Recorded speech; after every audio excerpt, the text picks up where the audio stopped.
हीरा हो तो हम पाना।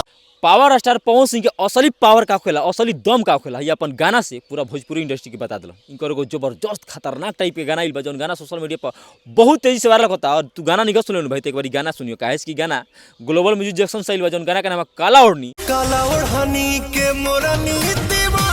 भोजपुरी इंडस्ट्री में आज तक ऐसा गाना ना बनल रहे, जौन गाना में साउथ लेवल के गुंडा हो तगड़ा सोशल मीडिया पर गाना हड़कम मचा दिल बा। सोशल मीडिया तक हैंग हो गई बा पवन सिंह के गाना से। नहीं सुने तो भाई एक बार गाना सुनो, ग्लोबल म्यूजिक जंक्शन से आइल बा, तबाही बा, तहलका मचा दिलन।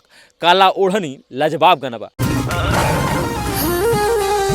और गाना में फीमेल गायिका बाड़ी भोजपुरी इंडस्ट्री के शेरनी गायक शिल्पी राज। पावर स्टार पवन सिंह और शिल्पी राज जो भी एक साथ गाना लेकर बड़े सोशल मीडिया पर, सोशल मीडिया हैंग हो गई बा। कुछ लोग पवन सिंह के कंपेयर खेसारी लाल यादव से करेला, तो ऐसा भाई कबो मुमकिन ही ना हो सकेला कि पवन सिंह में खेसारी लाल यादव कबो मिल जाइए। काहे कि पवन सिंह के अलग कुछ औदा बा और खेसारी लाल यादव के कुछ अलग औदा बा। खेसारी लाल यादव बहुत मेहनती कलाकार हन, इनकर भी बढ़ावा देवे के चाहिए, लेकिन पवन सिंह में ना मिल सकलन, इनकर कुछ अलग दायरा बाटे। और ई गाना के लिखले बड़े प्रिंस प्रियदर्शी और म्यूजिक कंपोज के लिए बड़े प्रियांशु सिंह। गाना के लेवल भाई कुछ अलग बा। प्रियांशु सिंह जो भी पवन सिंह खातिर म्यूजिक कंपोज करके कैले बड़न, उ गाना सोशल मीडिया पर वायरल होइल बा। प्रिंस प्रियदर्शी जबरदस्त गाना लिखले बड़न, तारीफ के काबिल बड़न जा प्रियांशु सिंह और Prince Priyadarshi.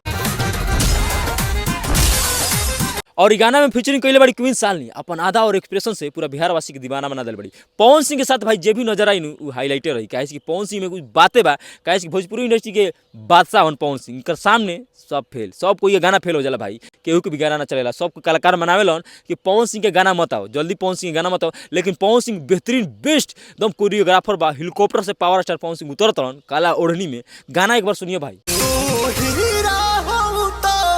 Global music junction से पवन सिंह के गाना आइल बा। भोजपुरी इंडस्ट्री में कहते बनी गाना रिकॉर्ड पे रिकॉर्ड तोड़ी, और भोजपुरी इंडस्ट्री में ऐसा गाना आज तक ना बना रहे। सब कोई के गाना सुने के चाहिए भोजपुरिया king power star Pawan Singh के, काहे कि भोजपुरी इंडस्ट्री के धरोहर बड़न, भोजपुरी इंडस्ट्री के करता धरता मान ला ना भाई। काहे कि पवन सिंह जो भी अपन गाना सोशल मीडिया पर ग्लोबल म्यूजिक जंक्शन से पवन सिंह के गाना आइल बा, जो गाना का नाम है काला ओढ़नी, तबाही ना तहलका मचावत तड़न। भोजपुरिया king power star Pawan Singh के गाना वाला सोशल मीडिया पर के ना सुनेला, के सुनेला, एगो कमेंट करके जरूर बताइए। काहे कि भोजपुरी इंडस्ट्री में एक ऐसा लाल बड़न कि पूरा इंडस्ट्री के हिला के रखले बड़न, जेकर नाम है पवन सिंह। सब कुछ सुनले हुई।